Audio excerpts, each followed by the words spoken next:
J'aimerais lire deux passages avec vous. L'un sera très vite lu dans l'Évangile de Jean, chapitre 2. L'Évangile de Jean, chapitre 2, le verset 9e.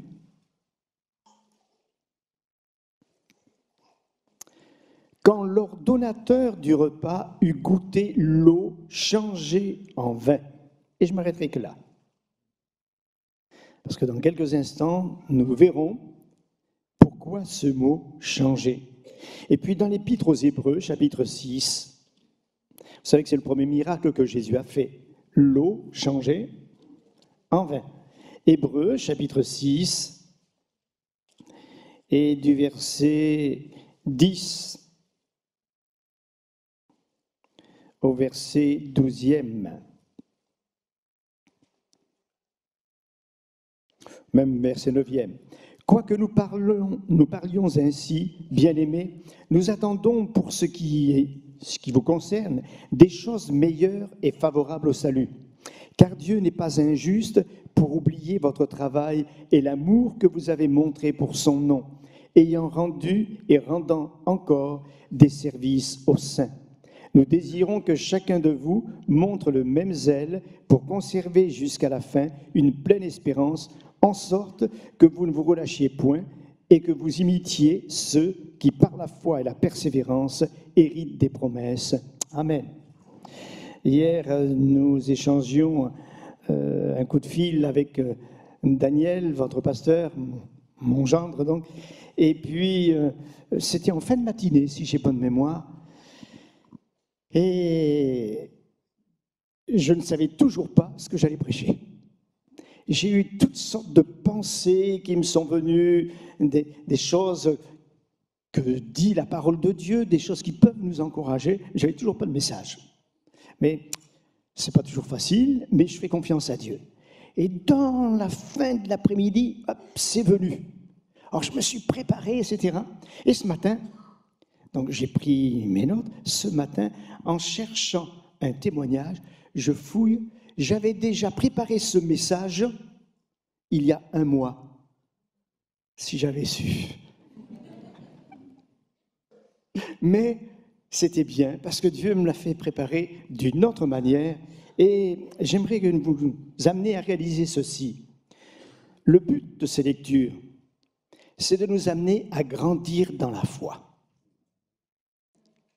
Du reste, les disciples avaient dit à Jésus, augmente notre foi. Pourquoi grandir dans la foi?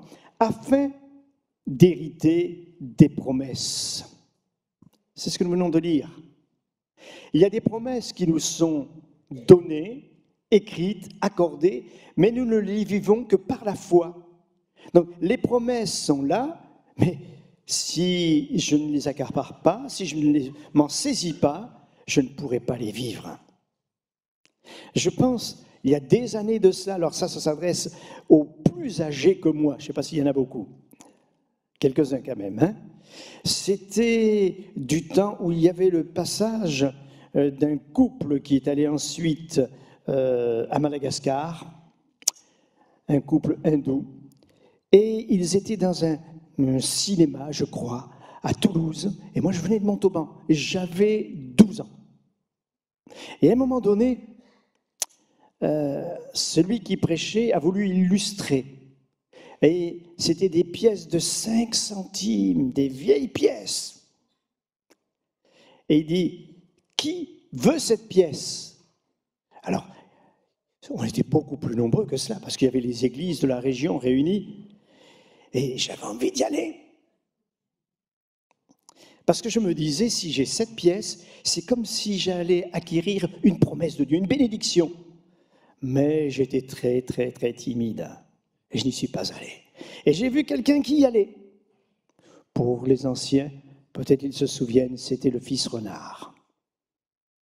Et puis, après, elle prend une pièce de 2 centimes. Ça ne représentait rien, on n'avait pas grand-chose. 2 centimes. Et à nouveau, parce qu'elle illustrait la parabole des talents, qui voudra prendre cette pièce? Oh là là, Je ne sais pas comment j'ai vaincu ma timidité. Il y avait des escaliers à descendre. J'ai couru comme une flèche. J'ai pris ma pièce. Je suis remonté. Après, il y avait une pièce de 1 centime. Je ne sais plus qui y est allé. Mais j'avais l'impression que j'avais acquis quelque chose de la part de Dieu. Ce n'était pas les 2 centimes, puisque je les ai mis dans le tronc en partant. Mais j'avais acquis quelque chose de la part de Dieu. Eh bien, les promesses, elles sont toutes écrites pour nous. Mais nous devons nous en emparer. La Bible nous dit d'imiter. Tous, d'une manière ou d'une autre, nous imitons quelqu'un. Quand nous sommes enfants, nous imitons nos enseignants. Les enfants ou les ados dans une église, ils imitent le pasteur ou les responsables. C'est en nous. Nous imitons toujours quelqu'un. On imite les stars dans ce monde. Et qui allons-nous imiter? Les Anglais disent, en parlant du chapitre 11 de l'Épître aux Hébreux, ils disent c'est le hall de la foi. Autrement dit, un hall où vous avez tous les sportifs qui sont réunis, là, ils sont là présents, peut-être ils se préparent ou ils vont recevoir quelque chose. Eh bien, le chapitre 11, c'est le hall de la foi. Est-ce que nous voulons les imiter?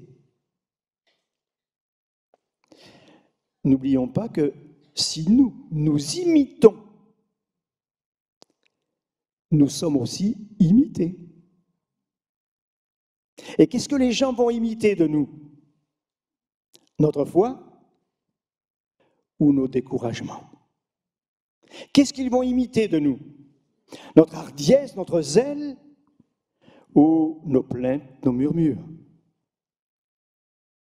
Qu'est-ce qu'ils vont imiter?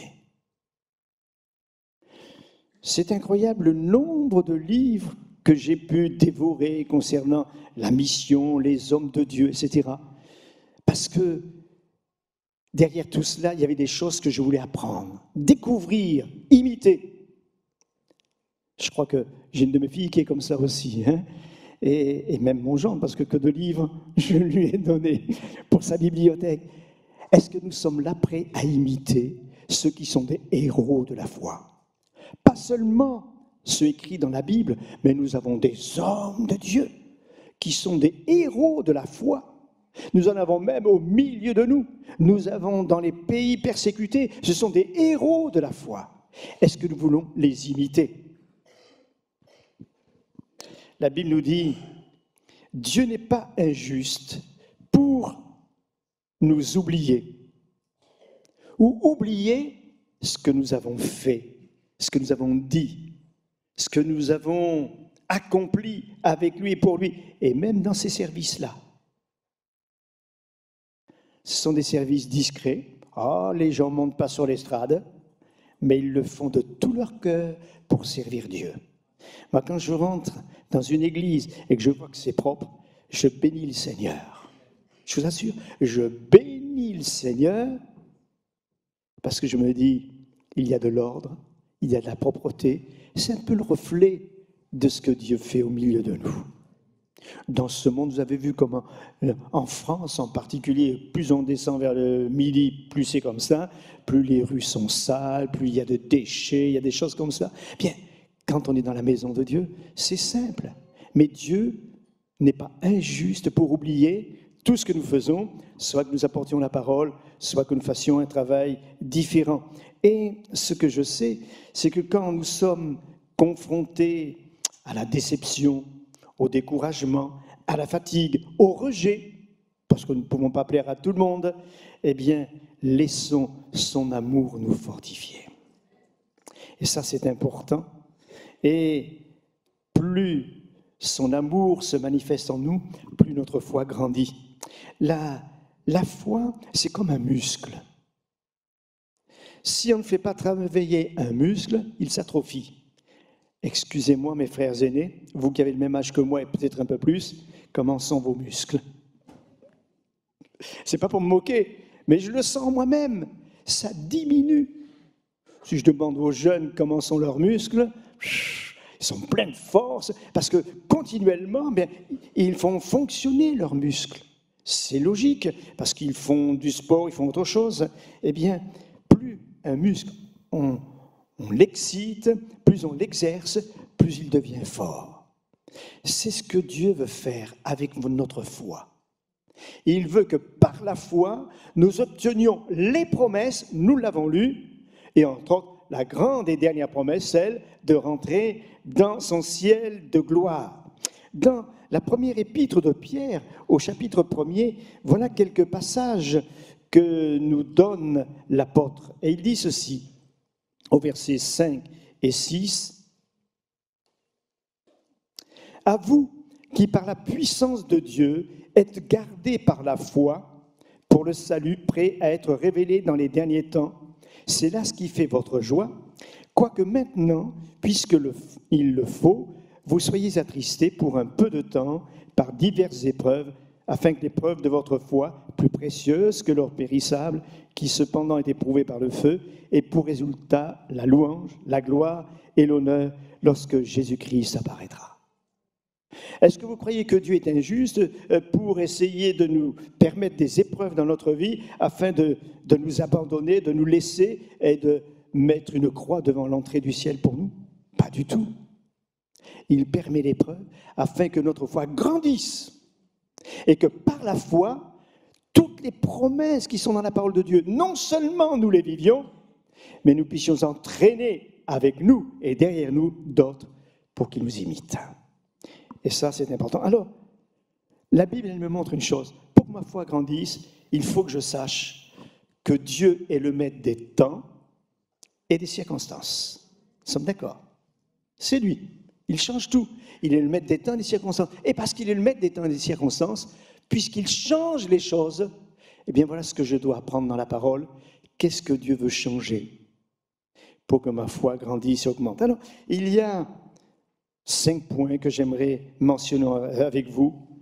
La première chose, si vous lisez dans 1 Samuel 10, verset 6, lorsque Saül se présente devant le prophète Samuel, parce qu'il est à la recherche de ses ânesses, et Samuel le regarde et dit, « Tes ânesses sont retrouvées, ne t'inquiète pas, mais Dieu a une promesse pour toi.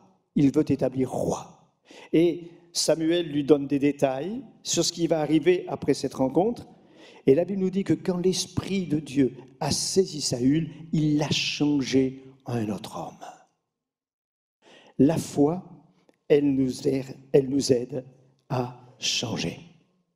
Parce que d'une part, je crois dans le sacrifice de Jésus. Je crois que son sang précieux est efficace pour me changer. Mais je crois également que cette foi qui grandit en nous, elle me permet de plus en plus de m'attacher au ciel, à Jésus. Et plus je veux m'attacher au ciel, plus je veux ressembler à Jésus, plus ma foi grandit pour lui ressembler. Et Dieu nous prépare un pays magnifique. Je ne sais pas si vous êtes au courant. Il n'y aura pas de tsunami, il n'y aura pas des risques d'un missile qui viennent, il n'y aura rien de tout cela. Les hommes ne pourront pas l'atteindre, c'est terminé. Et Dieu nous prépare un pays magnifique et il travaille à notre perfectionnement. Il travaille à notre perfectionnement. Je sais ce que je suis, je sais ce que vous êtes. Nous sommes des enfants de Dieu, mais il travaille à notre perfectionnement. À Dieu soit la gloire. Voilà ce qu'il change. Et comment y travaille-t-il? Eh bien, tout simplement par les gens qui sont avec nous et qui nous entourent. Ça vous arrive de travailler avec des gens qui sont difficiles et pénibles? Oui? Pourquoi? Bien, Dieu permet qu'ils soient là pour vous perfectionner.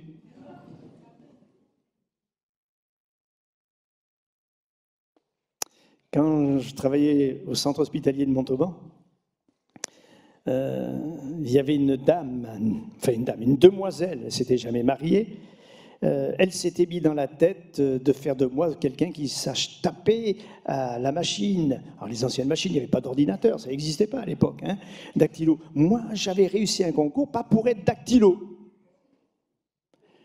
J'avais passé un concours, j'avais réussi, j'étais le premier pour être secrétaire, etc.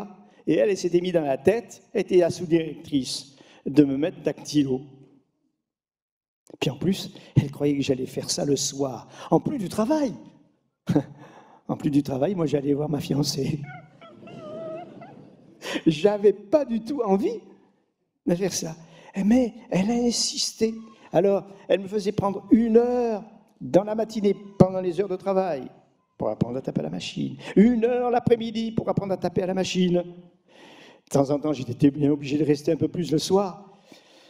Eh bien, c'était pour mon perfectionnement. Parce qu'après, je savais taper à la machine et je sais me débrouiller quand je suis sur un ordinateur ou autre. Elle avait été placée à côté de moi. Pourquoi? Parce qu'elle avait de l'ambition. Moi, je n'avais pas compris cela. À 20 ans ou 21 ans, on ne pense pas à cela. Hein? Mais elle avait de l'ambition. Et même si ça m'ennuyait, bien Dieu avait un plan. J'aimerais vous dire que parfois, même celui qui est grincheux pendant qu'il travaille à côté de vous, vous ne pouvez pas lui dire un mot, eh bien Dieu l'a mis là pour vous perfectionner. Jusqu'au jour où, parce que Dieu aura agi en vous, eh bien c'est lui qui sera touché. Et c'est vous qui l'aiderez. La première chose qu'il fait, il nous change. Je ne parle pas de la conversion, ça c'est un fait acquis, je sais qui je suis, un enfant de Dieu. Mais on a besoin encore d'être transformé par sa grâce pour accomplir ce qu'il attend de nous. Est-ce que nous le réalisions? Philippiens chapitre 1 verset 6, la Bible nous dit « Celui qui a commencé en vous cette œuvre, il la rendra parfaite. » Elle ne l'est pas encore, mais il va la rendre parfaite. Et c'est pour ça qu'il change tout ce que nous prenons comme quelque chose de fatigant. Et je ne dis que ce mot. Eh bien, lui, il s'en sert pour nous changer. Que Dieu soit béni. Merci pour la femme que j'ai. Merci pour le mari que j'ai. Merci pour les enfants que nous avons. Merci pour la voisine que j'ai. Parce que vous ne la connaissez pas. Merci pour les pasteurs que nous avons. Amen. Merci. Merci Seigneur pour tout. On rentre dans un perfectionnement. Il change tout. Tu seras changé. Je ne pense pas que quelqu'un qui se contente d'avoir été sauvé, baptisé par immersion, baptême de l'esprit, puis qui s'en tient là, qui vient de temps en temps à la réunion, etc., et qui garde des sentiments en lui qui ne sont pas bons, puisse un jour se voir rentrer dans le pays promis. Je ne le pense pas.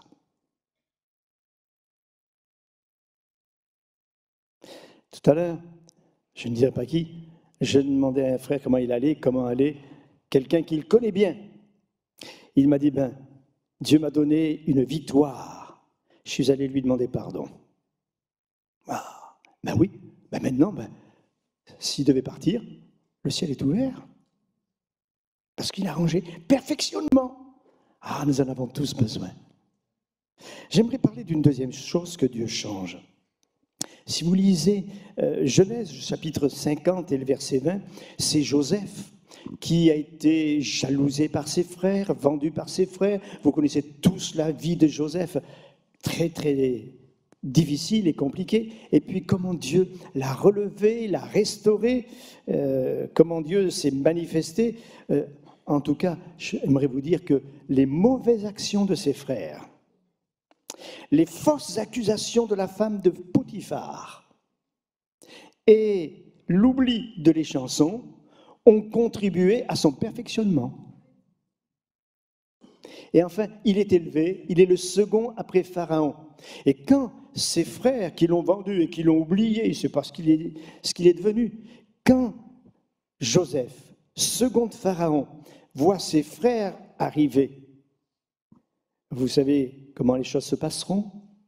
À un moment donné, ses frères ont peur.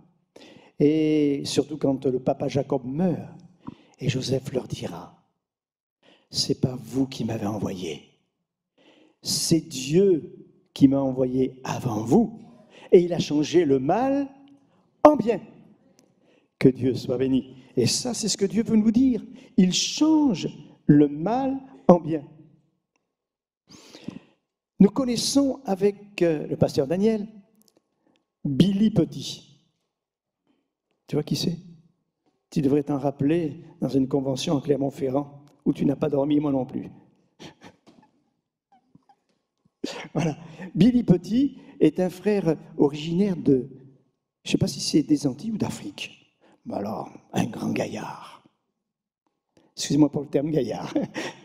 Il est une force de la nature. Et Billy Petit a eu une expérience qu'il a vécue. Il travaillait dans une banque tout en prêchant l'Évangile dans la région parisienne. Et je le connais bien puisque j'y ai fait une mission dans son église. Un jour, un samedi matin, dans la banque, tout d'un coup, il y a quelqu'un déguisé en femme qui rentre et puis qui tire sur une personne, tire sur lui comme ça, au guichet, beau portant, qui descend d'ailleurs avec le directeur dans les coffres et il va le tuer. Enfin, je crois qu'il y avait eu 3 morts, si j'ai bonne mémoire. Et lui, il était là, en train d'agoniser, le sang partait, s'échappait, il perdait la vie. Il était chrétien et il était prédicateur. Ben ça, alors, moi, je ne comprends rien. Bien sûr, il pensait au Seigneur, il s'est dit, je suis prêt. Surtout que c'était la veille de ses vacances. Il devait prendre des vacances. Et on a su ensuite qui était cette personne déguisée en femme. C'était un ex-employé de la banque qui avait été licencié, limogé, etc., et qui voulait se venger. Et puis, Dieu soit béni, notre frère Billy a été restauré, Dieu l'a béni, mais dans le quartier où il vivait, une zone, et quand on dit zone à Paris, ça veut dire beaucoup de choses. Il est devenu une vedette. Un des nôtres a été attaqué dans une banque, il a été blessé, etc. Et lui qui auparavant avait des difficultés en tant que pasteur à apporter la parole dans cette zone, au jour où il est sorti, c'était une vedette, les enfants venaient, etc. Et j'ai fait une mission, il m'a amené dans ces quartiers, il fallait voir comment les enfants, les jeunes venaient le saluer. C'était un héros. Dieu a changé le mal en bien. Et tu connais notre frère Billy Petit, que Dieu le bénisse, c'est un évangéliste. Souvent, nous passons par des choses que nous ne comprenons pas. Mais si nous faisons confiance à Dieu, si nous restons dans la foi et dans l'adoration, Dieu va nous révéler très très vite qu'il change le mal en bien. Je pourrais vous donner le nom d'un autre frère qui lui aussi, tiens, c'est décidément, travaillait aussi dans une banque, mais il a été limogé, soi-disant pour faute professionnelle, chose qu'il n'a pas faite. Absolument pas. J'ai eu l'occasion de discuter avec lui, de prier avec lui. Il était dans une semaine de jeûne et de prière dans un endroit et nous avons parlé de ces choses-là. Il m'a dit, non frère, je vous assure, je ne suis pas responsable de quoi que ce soit. Et on a prié. Et je me souviens de lui avoir dit cette phrase, oh, regarde ton Dieu agir. Et non seulement Dieu l'a béni, parce que quand on est limogé d'une banque, vous ne pouvez pas être embauché dans une banque. Ce n'est pas possible. Surtout, le motif était pour vol. Or, c'est impossible. Eh bien, il a été repris dans une banque qui était en face de l'ancienne où il travaillait, dans un poste supérieur. Et aujourd'hui, eh bien, toutes les difficultés qu'il avait ont pu être résorbées. Que Dieu soit béni. Il est celui qui change le mal en bien. Et ça, nous l'avons vécu tous, plus ou moins, à des degrés différents, dans certaines situations. Et la Bible nous dit, ça augmente notre foi. Je sais qu'il l'a fait. Je sais qu'il l'a fait pour des frères et des sœurs. Il l'a déjà fait pour moi. Eh bien, il continuera de le faire. Il change le mal en bien. Une troisième chose qu'il nous est bon de savoir, il change la malédiction en bénédiction. Alors là, il y a les gens qui sont plus ou moins superstitieux et qui sont plus ou moins craintifs. Alors, ils ont une malédiction qui est sur eux, ils ont toujours peur quand on parle des ténèbres, du diable, etc. Non. Même pour Israël, et qui n'était pas converti, quand le prophète Balaam a été appelé pour maudire Israël. Israël n'était pas converti, que je sache. Ils sortaient de l'esclavage d'Égypte. Et certes, ils sortaient de l'Égypte, mais l'Égypte était dans leur cœur. Eh bien, vous remarquerez que quand Balaam payait pour maudire, Israël a voulu le faire, Dieu lui a dit, tu ne peux pas le maudire, parce que moi je le bénis. Alors à plus forte raison, nous qui sommes enfants de Dieu, est-ce que Satan peut nous maudire? Je n'ai pas entendu. Est-ce que Satan peut vous maudire? Satan ne peut pas me maudire, parce que je suis enfant de Dieu. Ah, il essaiera de me tenter, il essaiera de faire toutes choses, mais il ne peut pas me maudire. Ce n'est pas possible. Parce que ce que Dieu a béni, ce n'est pas maudit. Que Dieu soit glorifié. Et ça, c'est important. Alors, il change la malédiction en bénédiction. Je vous ai dit le passage. Et peut-être, vous ne pensez pas être maudit, mais vous avez des pensées qui vous viennent. Ah oui, mais tout ce qui paraît une attaque contre nous, ça vient de Satan, etc. Dieu change la malédiction en bénédiction. Tout ce qui peut nous contrarier. J'écoutais, il n'y a pas longtemps, le témoignage d'un homme de Dieu que notre frère Daniel connaît bien, mieux que moi d'ailleurs, c'est Samuel Peter Schmidt, qui est responsable d'une église à Mulhouse, une très très grande église, et Dieu ajoute des âmes à son église, et ils avaient besoin de locaux pour faire pour ramasser des choses qu'ils distribuent ensuite en cas de besoin. Mais leur église étant trop petite, les dépendances aussi. Alors, il avait trouvé un lot de garages à vendre. Il y avait, je ne sais plus si c'est 42, 43 garages à vendre. Ça convenait. Alors, il fait tout pour avoir. Et puis, au dernier moment, pas possible. Parce que la mairie a une préemption dessus. Ah! Alors, quand c'est comme ça, on a un coup de massue qui nous tombe sur la tête, on se pose des questions, c'est une attaque de l'adversaire, c'est comment? Et il est resté dans la foi, dans la louange. Et plus tard, la municipalité lui dit, vous ne pouvez pas prendre ces garages, mais par contre, on vous offre, si vous voulez acheter, la caserne des pompiers, et puis je ne me souviens plus, un bâtiment municipal. Moins cher, qui correspondait mieux à tout ce qu'ils avaient envie de faire. J'ai bien dit moins cher, qui correspondait mieux, et de plus, eh bien Dieu a fait trouver grâce, parce qu'il y avait une sœur chrétienne qui n'avait pas du tout de famille, qui a laissé un legs à l'église, qui a payé les 3/4, au moins la moitié de ce qu'il devait acheter. Pourquoi? Tout simplement parce qu'il est resté dans la foi, dans la confiance. Il change la malédiction en bénédiction. Tu crois que c'est une malédiction, mais non, Dieu est derrière tout cela. Reconnais-le dans toutes tes voies et il aplanira ton chemin, ton sentier. Est-ce que nous comprenons qu'il est derrière tout ce qui nous concerne? Et c'est lui qui change les choses. Il est extraordinaire. J'ai bien aimé son témoignage et je pourrais dire que je connais quelqu'un dans nos assemblées, dans le sud-est de la France, qui a vécu la même expérience de nos collègues pasteurs. Que Dieu soit béni. Il change, alors, la malédiction, bénédiction, et il change encore autre chose, la tristesse en joie. J'ai bien aimé quand notre frère a fait chanter tout à l'heure, et il a dit, nous allons chanter des chants de joie. Pendant mon ministère, j'ai toujours essayé de veiller, et mes enfants sont là pour dire, à ce que le premier chant que nous interprétions dans un culte ou dans une réunion soit toujours un chant de joie. Des fois, j'avais pas tellement envie. Je venais, j'avais pas tellement la joie. Je venais en pensant à toutes sortes de choses. Mais je me suis dit, il faut que tu triomphes.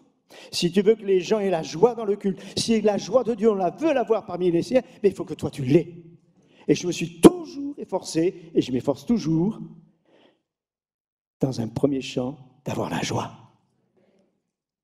Si je commence un chant en disant « Ah, vous savez, nous sommes des pécheurs et il faut se repentir devant Dieu », ben, pendant tout le culte, c'est ce qui va ressortir. Si je commence par un chant de joie, en disant « Peu importe ce qui s'est passé, peu importe les attaques, peu importe les problèmes de la semaine, mais je suis heureux de louer le Seigneur », c'est quelque chose qui va se communiquer et qui va porter du fruit, la joie. C'est vrai que nous sommes étrangers dans ce monde, mais nous avons la joie. Il y a des années de cela, Monsieur et Madame Daniel Joux rentraient d'Afrique et Monsieur Daniel Joux devait faire revaloriser son permis de conduire de poids lourd. Et nous sommes allés tous les deux à une préfecture à Antony. On attendait, et puis alors on regardait les personnes qui étaient là au guichet, devant lesquelles passaient les gens qui avaient une aide, qui avaient besoin d'aide. Et il y en avait une. Je me disais, pourvu qu'on ne tombe pas sur celle-là. Elle a envoyé tout le monde promener, elle était très très sèche, je ne sais pas si tu t'en souviens. Ouais. Mais intérieurement, moi j'ai dit, Seigneur, tu sais qu'on est tes enfants. Notre numéro s'affiche, c'est elle qui nous demande. Tu te souviens, Daniel? Ah là! Et puis, on est arrivé, on a été, vous voyez Daniel, avec un sourire. Et puis, je suis arrivé avec un bonjour. Ah, elle a changé à ce moment-là. Mais le comble, c'est que tout d'un coup, passe une chrétienne de notre assemblée. Je ne savais pas qu'elle travaillait à la préfecture d'Antony. Elle s'arrête et fait « Hé, c'est mes pasteurs !» Alors là, complètement changé cette femme. C'est vrai ou c'est pas vrai? Oui, il change. Il nous donne de la joie. Regardez Paul et Silas en prison. Il y avait de quoi peut-être se plaindre, gémir, ne pas comprendre, se poser des questions. J'ose pas dire en vouloir à Dieu, parce qu'on n'en veut pas à Dieu. Enfin, on se pose des questions, on a des doutes. Mais là, dans la prison, ils chantent des cantiques. Seulement, ça a servi. Ça a servi pour tous les autres prisonniers, ça a servi pour la conversion du geôlier et sa famille. Je pense à l'apôtre Paul pendant son naufrage. Il était dans la joie. Tout le monde avait perdu l'espoir de survivre, et lui, il leur fait prendre la Sainte Seine. Il partage et il rend grâce. Il les encourage, parce qu'il leur dit, Dieu m'a dit que nous arriverions tous sains et saufs à terre. Alors il est dans la paix, dans la joie. Notre joie, elle est le reflet de notre foi. Il y avait un chant qu'on chantait quand nous étions à Embrun, si tu veux la vraie foi, si tu veux la vraie joie. Mais la joie vient de la foi. Que Dieu en ait toute la gloire. Paul, à Rome, il est prisonnier, il n'a pas le droit de sortir, c'est vrai. Mais c'est là qu'il va écrire aux Philippiens. Et l'épître aux Philippiens, c'est une épître de la joie. Soyez toujours joyeux. Est-ce que je peux réaliser un instant que Dieu change les choses? Et ce qui est pour moi une contrariété, un obstacle, un point d'interrogation, Dieu veut que je le prenne avec confiance et avec joie. Et c'est alors que je peux voir le miracle. Je suppose que si Paul et Silas en prison n'avaient pas chanté des cantiques, moi je suis convaincu que les portes de la prison ne se seraient pas ouvertes, il n'y aurait pas eu un tremblement de terre et les prisonniers seraient restés prisonniers. Et les geôliers seraient restés loin de Dieu. Qu'est-ce que vous en pensez? Eh bien, il est convaincu, moi j'en suis convaincu. Mais parce qu'ils avaient la foi, ils avaient la joie, Dieu a fait ce miracle.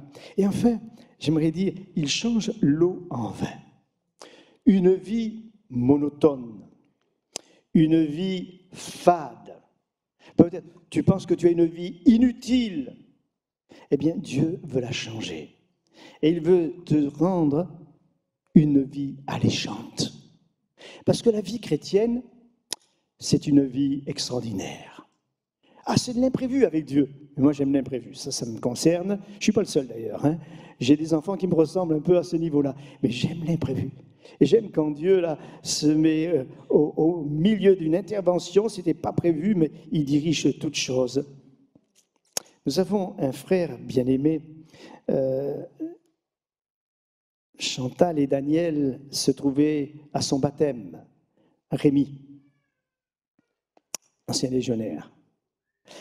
Rémi est conducteur de poids lourds, et il fait souvent la Corse, l'Italie, la France, et puis parfois plus. Et il me disait, depuis qu'il s'était converti, il disait, quand je monte dans mon camion, je demande toujours à Dieu, permets-moi de parler de toi, permets-moi quelque chose.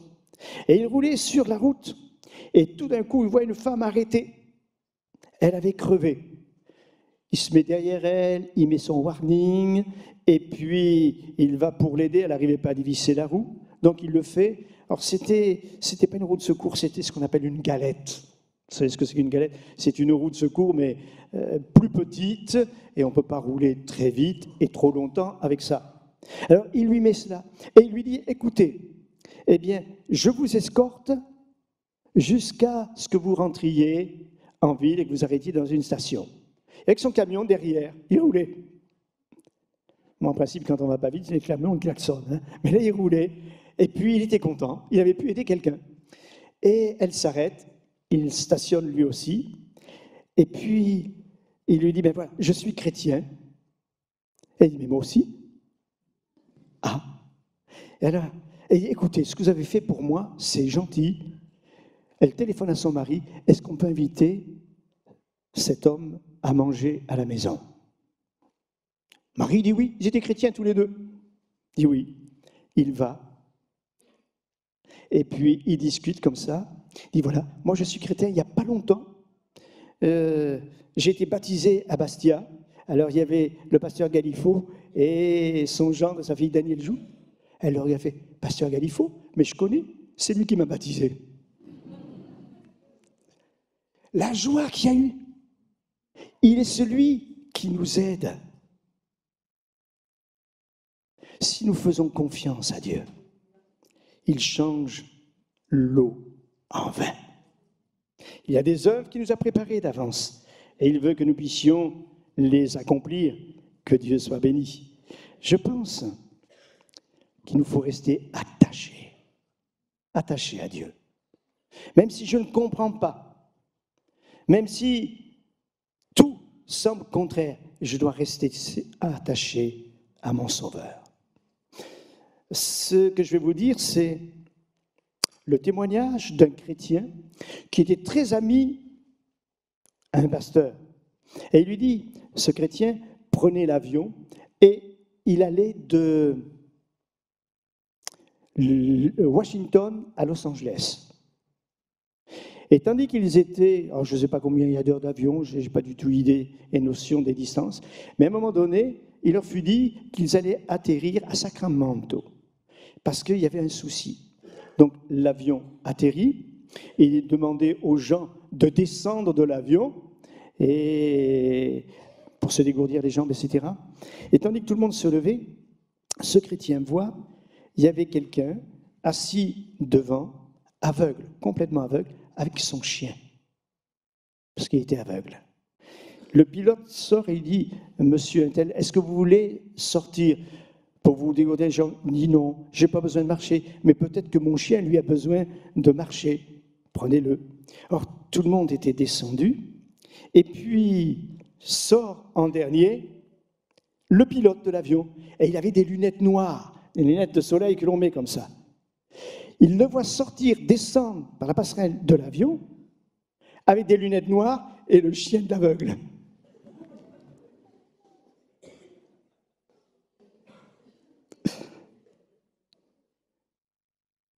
Vous voyez la réaction que ça peut donner?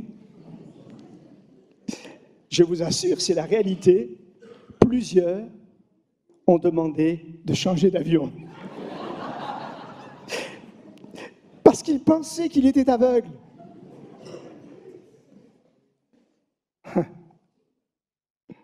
Et souvent, nous sommes comme cela. Nous pensons les choses, mais Dieu, non, lui, il a prévu autre chose. Dieu n'est pas aveugle. Dieu n'est pas sourd. Dieu n'est pas injuste. Dieu travaille à notre perfectionnement pour que notre foi grandisse. Oh Seigneur, c'est toi qui changes les choses. Et si je lui fais confiance, mais je le verrai de mes yeux, je serai spectateur de ce qu'il fait. Je ne serai même pas l'acteur, spectateur tout simplement de ce qu'il fait. Il change tout. Et quand je lis la parole, je sais qu'il fait tout à merveille. À merveille. Ça, c'est une réalité. Et alors, ma foi grandira. Et quand je serai devant des frères ou des sœurs, peut-être jeunes convertis, ou d'autres personnes que Dieu mettra sur mon chemin, qui viennent du monde et qui sont désespérés, alors ma foi, elle sera là et ils voudront m'imiter. Parce que moi, j'aurais imité les héros de la foi. Parce que j'aurais conservé mes yeux fixés sur Jésus. Ma foi va grandir, mais derrière cela, les autres vont nous imiter. Je me souviens de certaines réponses de Dieu à quelques-unes de nos prières. Et je me souviens de personnes qui ont dit ceci: Seigneur, dans le même besoin, tu as répondu au pasteur Galifo ou à sa femme. Eh bien, je suis dans le même besoin, réponds-moi. Et Dieu leur a répondu. Ils ont voulu imiter. Qu'est-ce que nous allons laisser derrière nous? Soyons les imitateurs de notre Sauveur, afin que les gens puissent nous imiter dans la foi. Le Seigneur nous prépare un pays magnifique, un ciel magnifique. Il me tarde d'y aller. Mais je veux garder la foi pour y aller.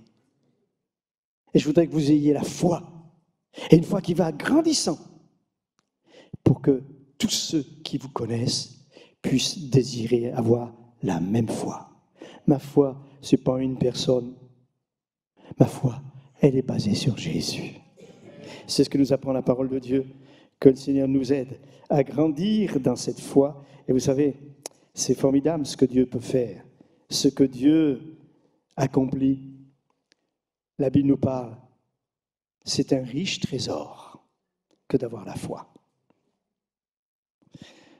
En parlant de foi, en 1867, dans une ferme d'Afrique du Sud, il y a un jeune homme qui s'appelait Erasmus Jacob, 15 ans. Il voit par terre une pierre briller au soleil.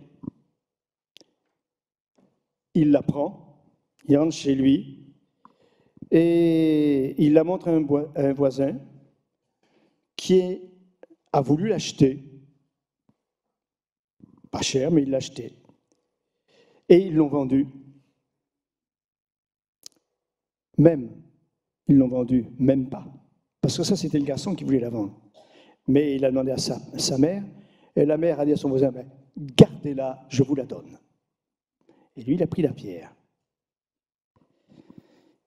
Quelqu'un a analysé cette pierre. C'était un des diamants les plus gros qui existent. 21 carats 25. Qui valait très cher. Et ce diamant a été surnommé Eureka. Eureka, vous savez ce que ça veut dire? J'ai trouvé. Inutile de vous dire que le terrain de la ferme en question a été convoité, etc. D'ailleurs, ils y ont trouvé des mines de diamants. Eh bien, souvent, c'est la même chose. Quand faisons une expérience avec Dieu, c'est comme un diamant que nous avons là et que nous pouvons offrir à quelqu'un jusqu'à ce que lui, il trouve la source de diamant. Et la source de diamant, c'est Jésus. Eureka, j'ai trouvé. Je peux le dire, moi j'ai trouvé. Je sais ce que j'ai trouvé, je sais en qui j'ai cru. Que le Seigneur nous aide à réaliser. Il veut notre perfectionnement dans la foi. Est-ce que nous le désirons? Je ne sais pas, et ça ne me regarde pas, si vous traversez en ce moment des difficultés. Je ne sais pas si vous tombez, je dirais, sous les étapes que nous venons d'éclairer un petit peu. Mais j'aimerais vous dire, voulez-vous demander à Dieu la foi pour triompher de ce que vous vivez, de ce que vous traversez maintenant. Il est là. Nos yeux sont fixés sur lui. Il veut nous perfectionner.